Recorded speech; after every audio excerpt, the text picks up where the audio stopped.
L'autre info est en Suisse, Guy. Ouais, plusieurs médias suisses comme 20 minutes ou Le Matin racontent une histoire qui va vous intéresser, Rhys, parce qu'elle pose une question que vous connaissez par cœur, celle de la limite ou des limites, ce que l'on peut faire et ce que l'on ne peut pas faire. Et quelle limite alors? Alors on est à Vaumarcus, c'est une petite commune suisse du canton de Neuchâtel, il y a environ 200 habitants, et c'est une statue funéraire, une statue installée sur une tombe qui sème l'émoi. Et qu'est-ce qu'elle représente? Une femme nue, en calcaire blanc, de pas loin de 2 mètres de haut. C'est un sujet de débat si passionné que les médias s'en sont emparés. Des élus locaux se sont même demandé si c'est légal et si on ne pourrait pas au moins déplacer la grande statue en périphérie du cimetière.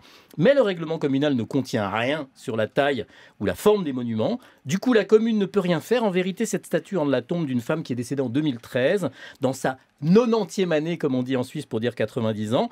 La statue aurait été sculptée par le mari de la défunte et elle aurait forcément une grande valeur sentimentale pour la famille. C'est en tout cas ce qu'a expliqué un de ses fils à la presse de Neuchâtel. Statue qui n'a pas grand-chose à voir évidemment avec les autres monuments, pierres tombales et édifices plus classiques que l'on trouve dans ce petit cimetière. Alors si pour certains écureuils, c'est le surnom des habitants de Vaumarcus depuis le 15e siècle, il n'y a pas de problème. D'autres ne sont pas du même avis et jugent l'objet, un mot connu, inapproprié. Le président du conseil communal réagit lui à la manière suisse, une forme de neutralité bienveillante qui le pousse à rechercher le consensus. Si Olivier Beauvais, c'est son nom, se dit gêné, c'est pas tant par la nudité de la femme nue, la statue, mais par sa taille imposante. Il préférerait qu'elle soit rognée de 30 à 40 cm si on jouait sur le socle. En tout cas, c'est en se servant de ce cas précis que les autorités vont désormais préciser dans le règlement la hauteur maximale des futurs monuments funéraires.